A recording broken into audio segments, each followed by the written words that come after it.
Hey everyone, welcome to the Mental Playbook with Christine Dalgity. We're here to chat about all things mental health, share some awesome stories, educate, and advocate to break stigmas and gain power through knowledge for all ages and walks of life, and give you the tools you need to boost your mental game. So grab a coffee, get comfy, tune in, get inspired, and let's dive into some fascinating conversations. Remember, your mind is super powerful, and with the right tools and knowledge, you can master your mental playbook. And while you're doing that, take care of you. Hey everyone, Christine here, and welcome back to the Mental Playbook with Christine Dalgity. Before we dive in, I just want to acknowledge that wherever you are, maybe you're out for a walk, enjoying a cup of coffee, or just lying on the couch, I'm glad you're here, and you're not alone. Today's episode is all about connection, why it matters, why sometimes we feel alone or lonely, and what we can do when we're struggling to find our people. I'll share some Canadian stats, some of my own stories as a therapist and a human being, and of course some ways that we can overcome the loneliness that we sometimes feel, and for some people that they always feel. And it's not about toxic positivity and just do this and smile and surround yourself with people. I want to talk about some real strategies that I use clients and myself sometimes to help combat the loneliness. So first though, I want to share an anecdote or my story a little bit. I am surrounded by people all the time. I talk to people for a living. I have my tribe. I talk about my best friends who have been my best friends my whole life, my close friends, my family, my son, my grandkids. I have amazing people in my life. I have an amazing life. And at times I feel very alone. I wouldn't call it lonely because I do enjoy some alone time. But just in my day-to-day, sometimes I feel I'm on my own, I'm alone. And I want to share that in a little bit more, just because people think that because people have other people in their life, because they have great lives or busy lives, that there's no way that they can ever feel alone. And that's just simply not true. I've been on my own for a long time. My choice, a lot of it, because of things that I'd went through and walls that I built up. I raised my son on my own from the time I was 21. I put myself through a BA and a master's on my own while working full-time, and for my BA, raising a teenager. And I did that at night and on weekends. So I was alone a lot doing that. I started and ran my own business on my own. I bought my house on my own, and I fixed things, and take care of all the things there is to owning a house on my own. And I've mastered being alone, even though I'm not truly alone. So, as I noted, I have a number of people around me all week long. And sometimes this hyper-independence is a sign of something else that we'll maybe do a podcast on. It's usually a sign of being let down a lot in your life or having to do things on your own. But there's also an independence, not a hyper-independence, that I am quite capable on my own. And all of this isn't to say I'm an amazing person and I'm so strong. And it's not, a look at me. It's to say, I see you. For those of you who are on your own, who are alone, who feel alone, who, even when you're surrounded by people, who have been navigating the world on your own, I get it. Totally get it. I obviously don't get exactly what you're going through because every situation is unique. But I see you and I feel you. And I hope you listen to our podcast today and continue on with me and gain some insight, some support, and maybe a little bit of camaraderie. All right, so enough about me. Let's talk numbers for a second. I do Canadian stats, because that's where we are. Did you know that according to the Canadian Social Survey, nearly 1 in 4 Canadians reported feeling lonely at least some of the time in recent years? That's about 25% of Canadians. And I honestly, whenever I share these stats, I know I say this, but I honestly think it's higher than that, because these are things that people, like, these are surveys that people have completed. These are, in some cases, not this, but some cases diagnosis, right? So I think that it's probably higher than 25%.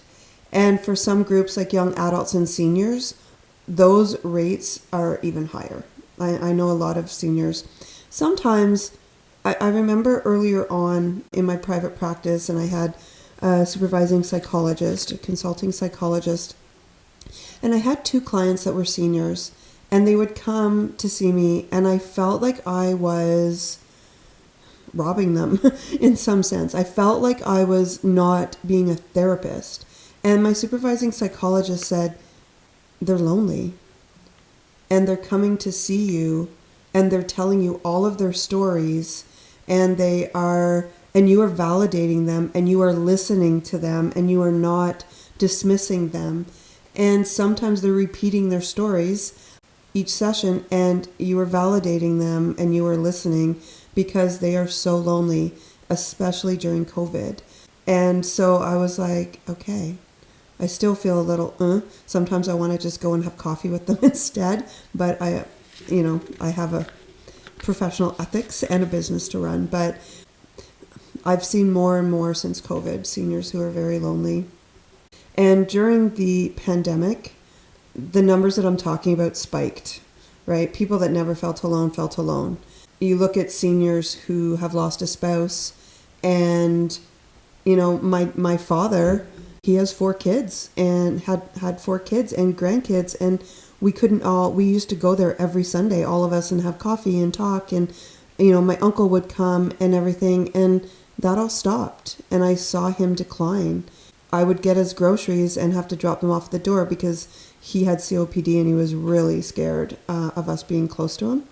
And I would stand in the garage in the doorway, no oxytocin flowing. I mean, maybe a little bit, but some studies during COVID showed that up to 40% of Canadians felt lonely or isolated. And it's not just an uncomfortable feeling, right? I often talk to friends and clients about being comfortable in aloneness as well. When I shared my story, don't get me wrong, when I am around people all the time, I do enjoy my alone time as well. Like, I do like to just, my sister and I joke. She says, yep, I'm closing the garage door, because we all go to our house through the garage door. Closing the garage door, that's my sign, no one come in. And I'm like, I'm locking the front door. It's a digital lock, and my family knows it, and they come in anyway. But Lily experienced that during one of our podcasts when my brother just walked in. That's just kind of how we roll. So anyway, it is about enjoying downtime as well. Studies from Canadian health agencies show that loneliness can have real impacts on our mental and our physical health. Things like depression, anxiety, and even increased risk of heart disease. So loneliness is more common than we think, and it really matters.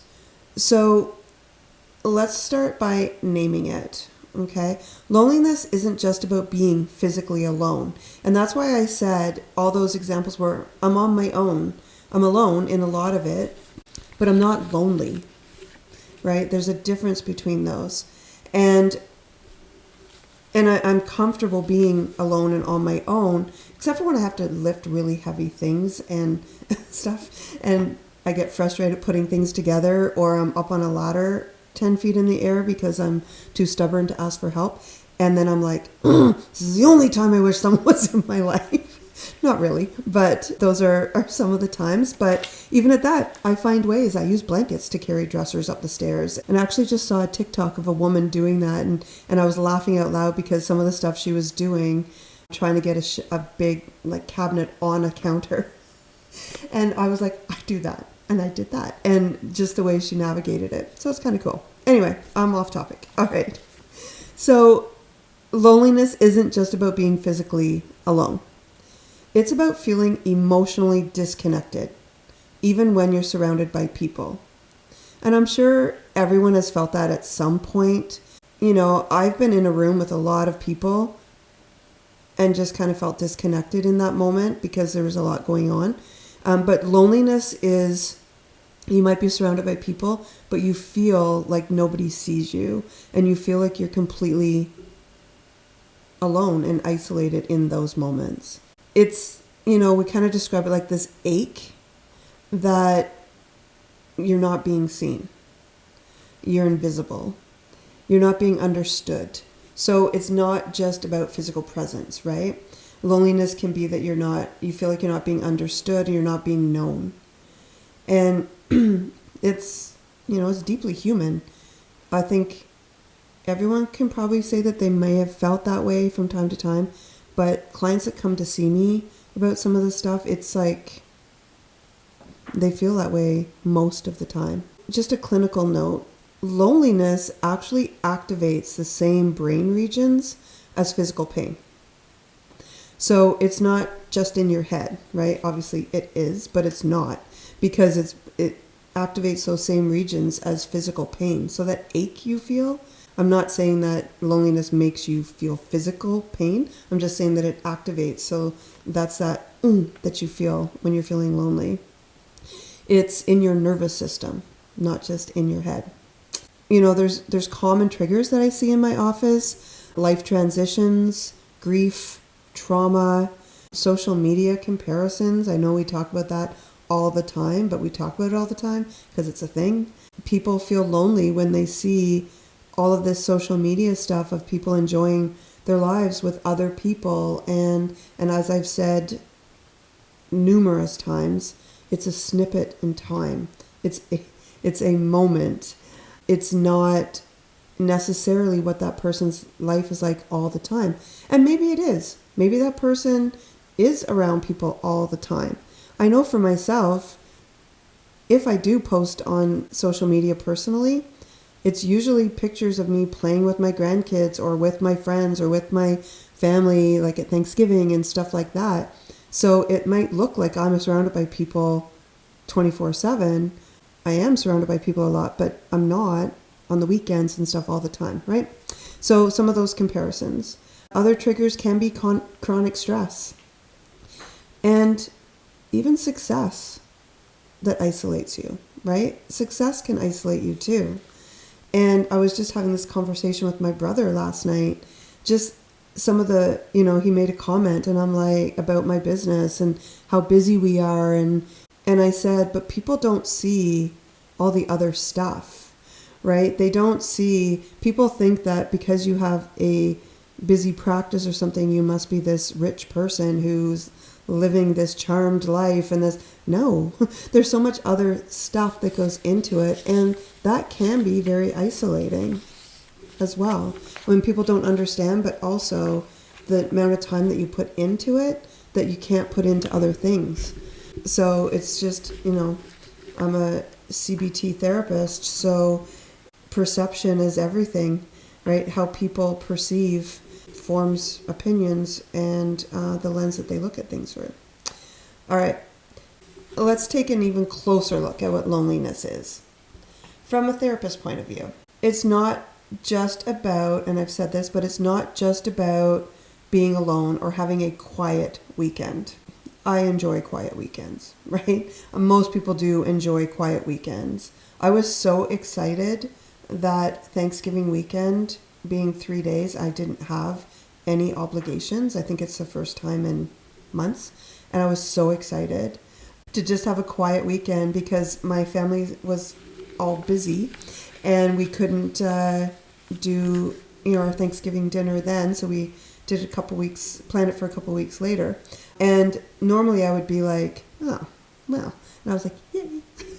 Because I get to do what I want to do. And yeah, I worked a bit, but I planned it for the mornings and then getting stuff done around the house. And to me, leave me alone to do that, right? So it's not about those things. I know people who are married or have partners, and when that person, their partner is away, they need to fill the weekend, because being alone is like, what? No. And so they fill the weekend with things, or they call their friends and say, hey, do you want to do something? Because being alone is scary. Or like, not like, scary, but like just difficult. It feels, it's uncomfortable. Loneliness is more about the gap between the connections that you want to have and the connections that you do have. And sometimes, like I said, you can surround yourself around people but still feel lonely because you don't have the connections there.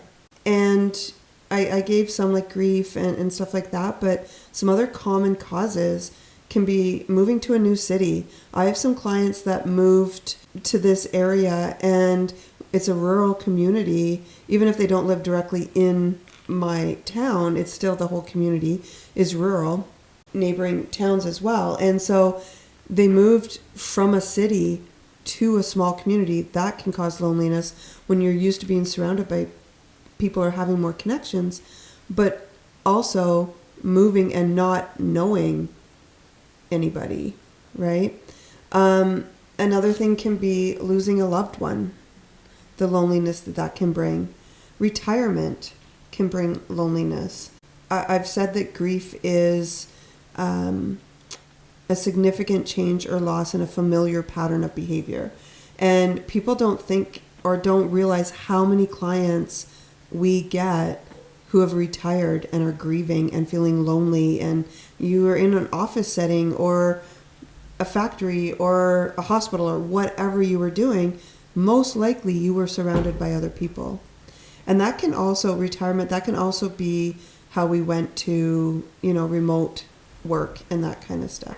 Loneliness can also be created by just normal everyday life transitions. Young people that go away to school and don't have their family around them, and maybe don't have friends that are attending that school and are trying to navigate that.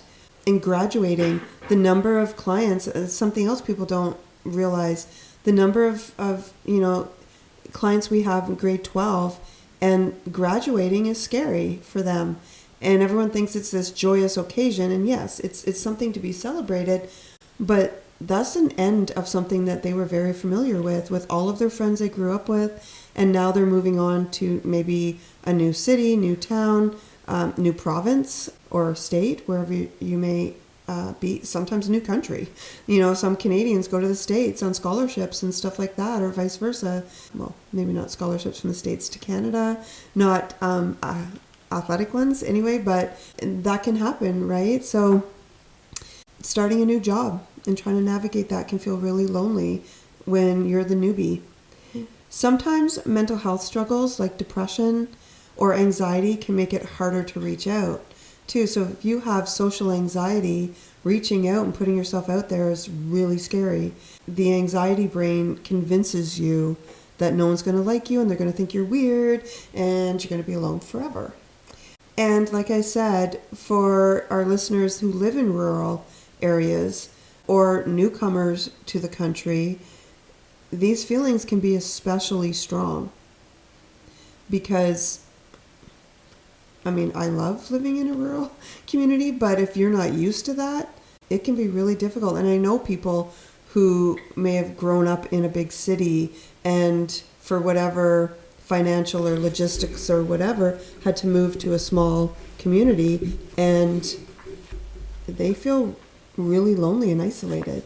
So I'm talking about alone and loneliness being a disconnect, the connections that you want opposed to the connections that you have. And so now I would just want to touch upon some barriers to connection. It's not just about, okay, well, if you want these connections, go get them. Well, if life was that easy, there's a lot of clients I wouldn't have, right? It's not just that easy. And for someone who doesn't experience anxiety or loneliness, that's really easy to say, and it is said often. Why is it tough to connect?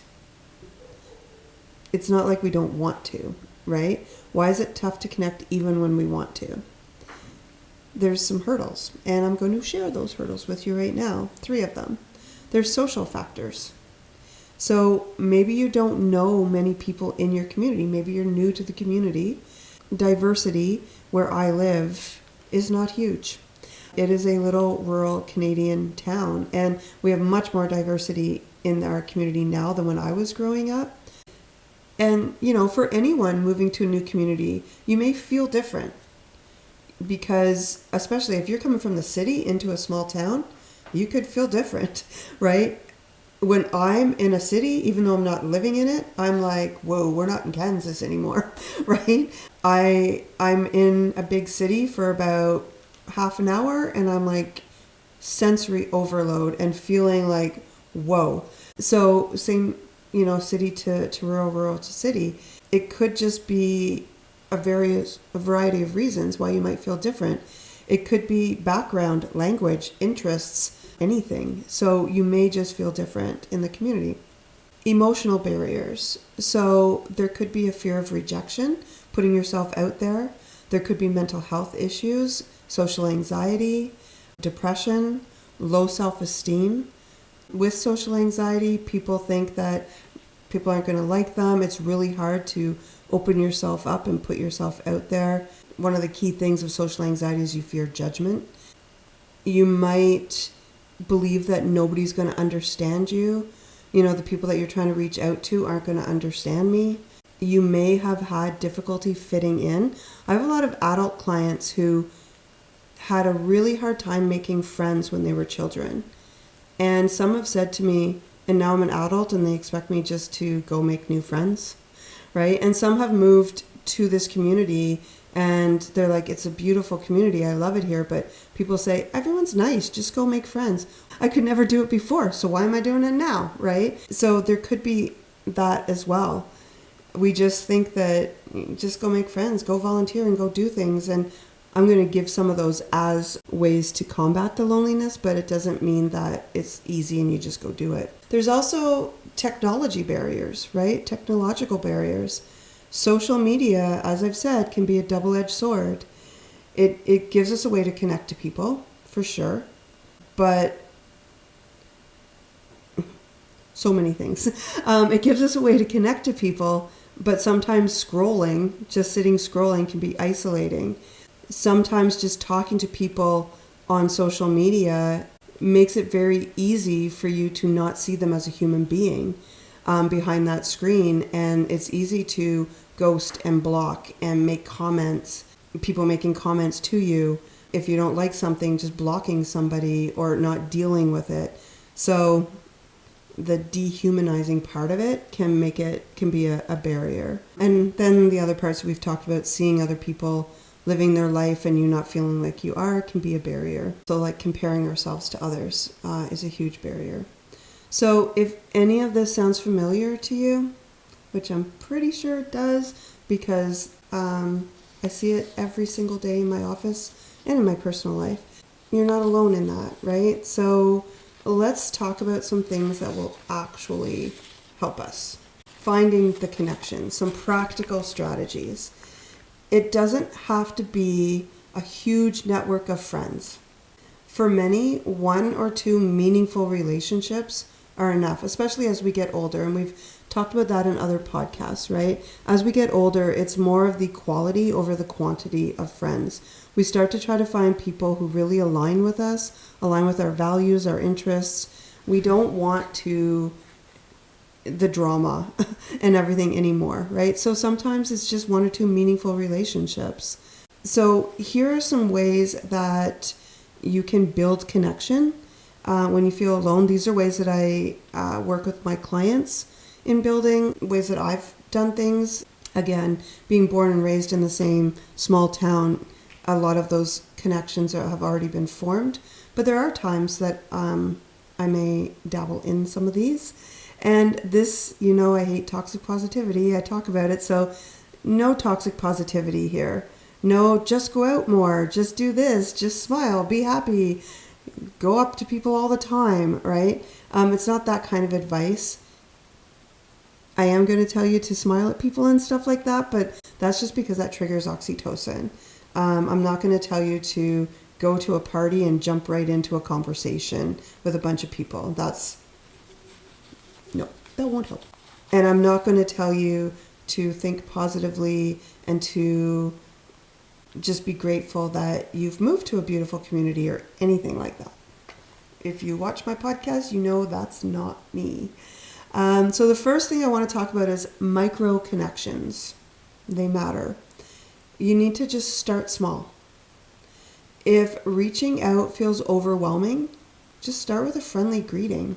Say hi to a neighbor, right? There's many times this is new for me growing up in this community, but I live in a newer subdivision in town and a lot of people from the city have moved here and have moved in and out since I've been here for the last 6 years. And I don't know all my neighbors.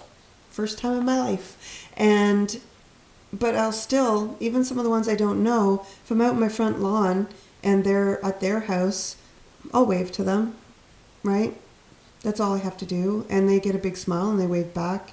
Sometimes I'm sitting on my porch and neighbors are walking by, people I don't even know from around the neighborhood, and they're walking their dog and they're like, good morning, or something like that, right? Just something very simple, something small. Check in with a coworker. And yeah, I said social media helps us connect, and obviously a phone call would be better, or just if you're at work, stopping by, hey, how are things, right? But even a text message, hey, what's up, how you doing, can carry on a conversation. One thing I like to do when I go to work in the morning, or if I'm there before the other girls, my office is at the front of the building and there's 5 offices, so they all like in a line, so they go to the back of the building across from the washroom. So if I'm heading to the washroom, on my way back I stop in everybody's office and just say good morning, how you doing, kind of thing, just to check in with them. And the other girls do it too. When they walk in, they'll say good morning to Kyla at the front, or they'll peek their head into my office and say, hey, good morning, that kind of thing. That's a connection that you can make.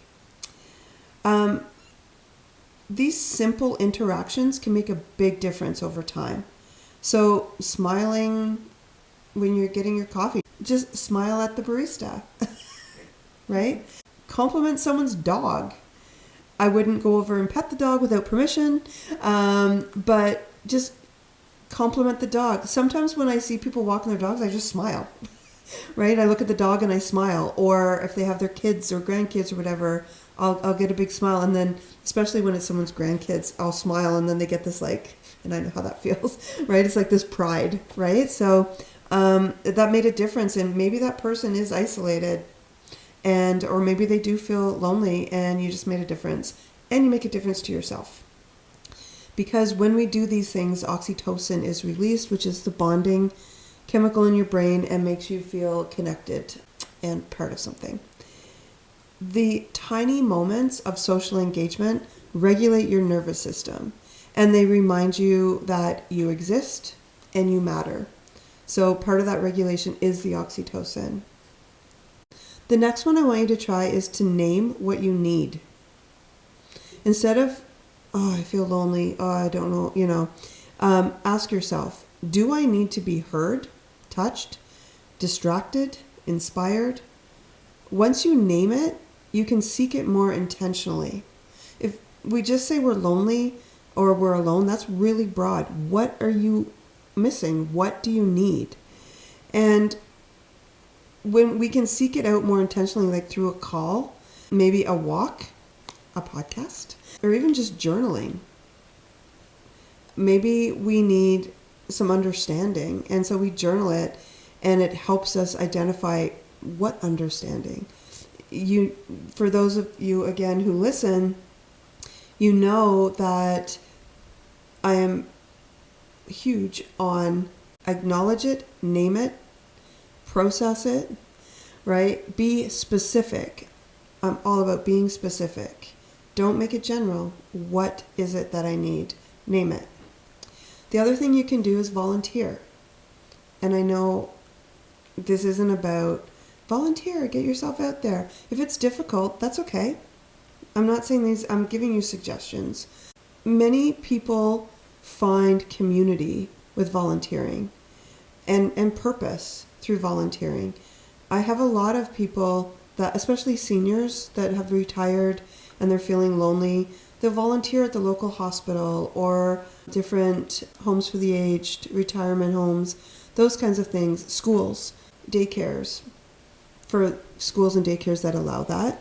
They can volunteer at those kinds of things. It gives a sense of purpose. It could be a food bank, an animal shelter, maybe coaching a kid's sport. I know you have to take some courses, and most of these you'll have to do in Canada anyway, a vulnerable sector check, criminal reference check. But you're helping others, and a lot of times when you're volunteering, you might meet like-minded folk, right? You might meet some like-minded people. Join a group is another one. Look for clubs or meetups in your area. Think like book clubs, or pickleball is huge now, and especially in my community. I've mentioned before, my oldest brother plays pickleball like 4 times a week now, and my daughter-in-law plays, and sometimes they play together because the way it's formatted, and there's different, you start to meet like-minded people there.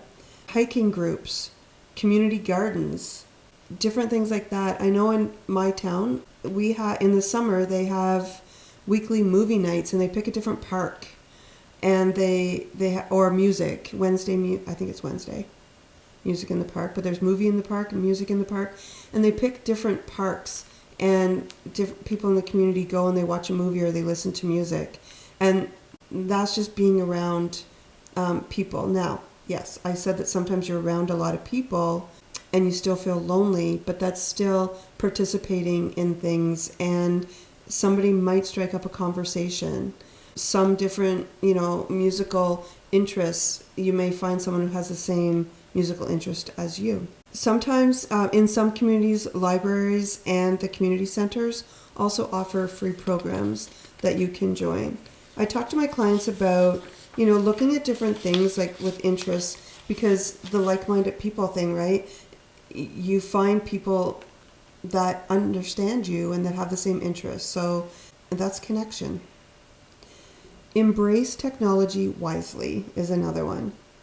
There are great online forums and apps aimed at connecting people in safe, supportive ways. There's also some apps out there that aren't. And, really look into those things. There's Facebook groups, right? And yes, there's online dating, and I'm not going to get into that. Although I was thinking after a conversation that Lily and I had this morning that might be a good podcast to talk about online dating and people that have experienced it, because although I haven't done it yet in over a decade, because I hear so many stories about it, I do know people who have met their partners, their spouses on it, so I'm not trashing online dating at all. There's a lot of other stuff to it that can actually make you feel more isolated and lonely. And part of that is what we talked about, ghosting and blocking and all of that options. So that might be a podcast coming up, so stay tuned. But find the ones, be safe. Be safe in any of your online activities. Create before you consume. I found this and I thought it was so cool. The wording, right? Create before you consume. Loneliness can often lead to endless scrolling. Loneliness, like how many times have you said, you had some time to yourself, or you were feeling lonely, and so you pick up your phone and 2 hours goes by and you're like, what? Right? It can lead to that endless scrolling. So try flipping the script. Write a poem. Cook something new. Send a voice note to somebody. Creation is connection. I think I said one of our podcasts, they're all blending now, but one of our podcasts, I said that, cooking and baking and stuff like that is like therapy to me. I really start to think about things. The things that I usually think about is connection stuff, right? Sometimes when I'm baking stuff, I'll think about, oh, Danica would love this. And then that leads me to thinking about connection things with Danica. Or my grandkids will love this. And that leads to connection things, moments that I had with them and that sort of thing. So any kind of creation, though, is a form of connection. So before you start to doom scroll or just sit there mindlessly scrolling on your phone, try to do something creative. Get those creative juices flowing. That can boost serotonin as well. All right, here is something that, again, these are all strategies. It doesn't mean I want you to try every one of them. It doesn't mean that every one of them is for everybody. Use the one safe person strategy. Who's your one safe person? Do you have one safe person? Not perfect, not someone that you like, oh, that person's perfect. Not perfect, safe. Text them. Hey, I'm feeling off today. Can we chat? If you don't have one, think of some ways that you can build that circle, right? I'm giving you a bunch of strategies right now. I had a client who we talked about joining groups and that she was feeling very lonely. She had a lot of her, unfortunately, friendships had ended because of mental health issues. People kind of fell off fell out of her circle, unfortunately.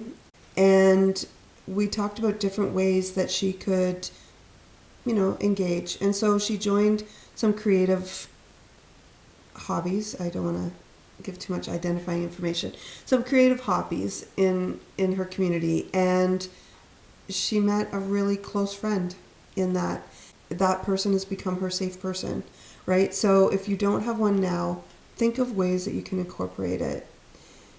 I saw a podcast. I watched a podcast once, and because one of my best friends sent it to all of us, a clip of it, and I think I've mentioned it before in a podcast, but it's 8 minutes. Long story short, there was the person that was being interviewed said that he had a close friend, and that close friend texted a couple times and said, hey, what's up? Are you busy? And he was like, yeah, sorry, I've got this on, or I've got this on. And a little bit of time went by, and then they did meet up, and that friend talked about some of the really hard stuff that they were going through. It was, I'm not getting all the details accurate. The person who was being interviewed said, I was like hurt, and I was a little bit ticked. Like, why didn't you tell me? You were going through all this. Why didn't you reach out? Why didn't you tell me? And they said, I did. I did reach out. And he said, no, you didn't. Yeah, I did. I asked you if you were busy. I asked you. And so they started talking about it takes 8 minutes, right? 8 minutes of your time. And so now to listen and to just change, make somebody feel heard. And so now, if they're going through something, it's like, do you have 8 minutes? And so that's what my best friend Tammy, one of my best friends, she said. And so all of us were like, I will always have 8 minutes. But because we live such busy lives, hey, are you busy? Yeah, I am. I got this and this. If my friend said to me, do you have 8 minutes? I would be absolutely, because that's more important than anything else in this moment if you're going through something. So I thought that was pretty cool. Save people. The next thing I want you to look at is body first, then mind. When loneliness hits hard, it starts with your body. So, I've talked about body keeps the score, right? So it starts with your body. So stretch, breathe, take those deep breaths, go for a walk. Regulating your body helps your mind feel safer to connect to others. If your nervous system is all out of whack, your body's going to feel it, that tension and everything. So do some yoga, do some stretching, do some mindfulness, which is more mental than physical, but do it. Breathe, go for a walk, okay? Get your body ready to connect. And then, of course, as always, professional help. If loneliness feels overwhelming, talking to a mental health professional can help you navigate some ways. Like I work with my clients on some of these. It just might be a few sessions, but I've talked about the meme that I've seen where the ball of yarn is all over the place, up above the client and above the therapist, it's like wrapping into a ball. So that can help you. And remember that getting help, even for those few sessions, isn't a sign of weakness, it's a sign of strength. Asking for help and putting yourself out there to do it is a sign of strength. And there are many Canadian, anyway I can speak to Canadian, workplaces offer employee assistance programs, EAPs, and they're low-cost options that in most of our provinces that offer free counseling. Sometimes it's a limited number of sessions, but can offer some free counseling, legal advice and everything, but for this, that you can also look into. So one thing I want you to remember, that connection looks different for different people. It's not a one size fits all, one-stop shop. So try to find stuff that connects with you, right? So try to find stuff that what matters to you and what would work for you. So like always, I have some listener questions and I want to tackle those. The first question is some listener and client questions. Question 1, I find it hard to trust people. How can I open up? That's a big one, especially in the society we live in today. So, like I had said before, start with some small steps. Sharing some small things. Things that aren't like, oof, right? I always do that, oof, in session too. I'm like, if you're feeling oof, or if you're feeling oh, I do that. And my client the other day, he started laughing. I'm like, I know. Those are my professional terms. And he was like, no, I like it. I relate to it, right? So I apologize, but that is, if you're feeling that oomph, you're not sure you want to share a lot if you don't trust people. So start with some, I don't want to say superficial, but like low level things, right? And just see how people respond to it. You don't have to pour your heart out the first time you meet somebody. So trust grows over time. I don't know anyone that, well, unless it's a mental health condition or I guess there's some personality types, but I don't know many people that trust people right off the bat, right? Trust grows over time. It's okay to take it slow. Connection doesn't have to have a deadline. So just share some small things as that trust grows, then you'll know. When we do EMDR, one of the positive cognitions, so one of the negative cognitions is I can't trust anyone. And one of the positive ones is I choose who I trust. So choose who you trust by testing the waters a little bit. Second question, all my friends are online. Is that enough? One part of me is no, it's not, because that doesn't provide oxytocin and that human connection. And I say this to clients all the time because I have a lot of younger clients whose friend base is online gaming. Online friends can be real friends. I'm not saying that. But if you're feeling isolated, try to supplement it with like human connection, face-to-face activities. So even if you're just getting out for a walk in your neighborhood and you can come up to someone, you need that oxytocin release that is usually from face-to-face connection when you see the warmth and stuff. Because online friends, often you're not even actually seeing them, right? Like gaming, you're not looking at the person, you're hearing their voice. That's not providing the same connections, and it can actually be more isolating. We need to see those friendly faces. The last question is, what if I reach out and get rejected? Scary, right? Rejection is a thing. Rejection builds resiliency. Rejection sucks. So it's scary. We don't want to do it. So I often say that, I say this to clients, rejection is really hard. It's tough, but it's not a reflection of your worth. It's based on that person's perspective. Everyone faces rejection at some point in your life, and everyone should face rejection at some point in your life. We've talked before about, bubble wrap kids and parents not allowing them, like stepping forward or getting mad at people if they're rejected or don't make a team or whatever it may be. We need to feel rejection so that, like I said, we build resilience. We develop coping skills in that. If we go through life never feeling rejected, at some point in your life you're going to feel it. And if you haven't felt it in younger years, to build that, it's going to be worse. And every small step, you may feel rejection, but you may feel connection, right? If you never put yourself out there because you're afraid of rejection, you're never going to have the ability to form the connections. I've talked before, risk is hard, but risk is growth. And so small steps, you don't have to jump in full on, right? Prepare yourself for rejection. We do these what ifs. What if I'm rejected? And I always say, okay, what if you're not, first of all? What if you are? Then what? What skills do you have? Are there other people that don't reject you? Could there be other people that wouldn't reject you, right? Go further than that. What do you know? What coping strategies do you have? All right. Hopefully I answered those, okay? Just some self-care tips before we close out. And somebody said to me, actually my student said to me yesterday, she's like, I love watching your podcast, and I'm starting to like learn your mannerisms and your little quirks and stuff. And I'm like, yeah, I just did one.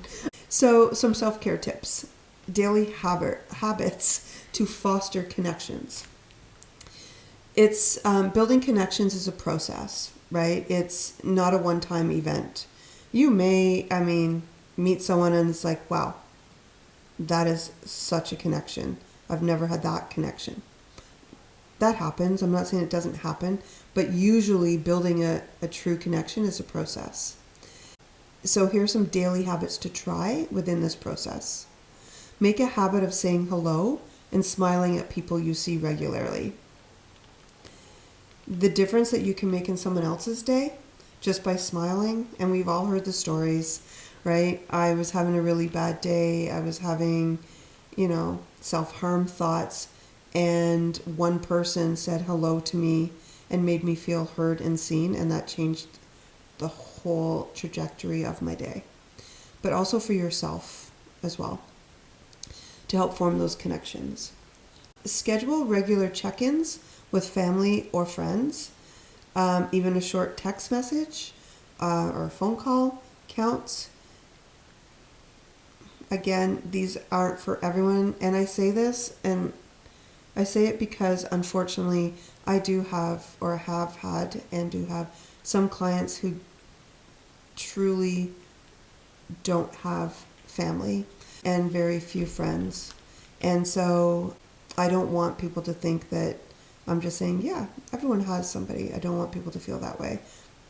It's more lonely and isolating. So all these things I'm talking about, if there's opportunity for these in your life, try them. Practice self-compassion. Loneliness is not a personal failing. It's a human experience. So be kind to yourself. Try journaling about your feelings. It can help shift your focus. You can look at blessings in your life. And we often say gratitude, but I've told you before that I've had a client who said, and I've had other clients who've said, I don't feel grateful, right? I don't know where that accent just came from.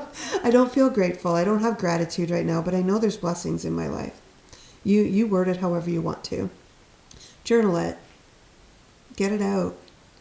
When we journal things, when we journal our feelings, we can identify and respond to different things when we see it in writing.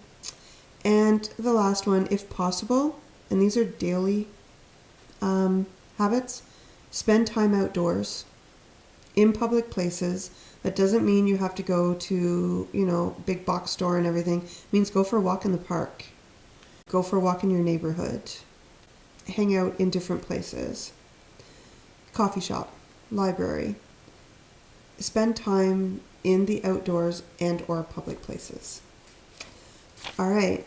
So before we wrap up, I want to remind you that loneliness is more common than we realize, especially since the pandemic. And it's nothing to be ashamed of. There are ways to find connection, one small step at a time. And understand that people that are surrounded, like you, maybe, around people all the time can still feel alone and lonely. So if you're struggling, please know that there are resources out there. The Canadian Mental Health Association has great supports. There's different crisis lines that are available 24/7 if you need to talk. And I've mentioned before that I don't give out specific numbers because there's so many different hotlines around the world. So look those up in your community and have them in your phone already readily available. If anything resonated with you today, maybe just take one small action, even sending a message to someone you haven't talked to in a while. All right, thanks so much for joining me. If you have any questions or you want to share your story, you can drop us a comment, you can DM us. If you know somebody who you think this might resonate with, please share it with them. You can also find us on Instagram and TikTok and Facebook, as well as Spotify, which you can follow us on, and YouTube. You can subscribe to us. I'll see you next time, and take care of you.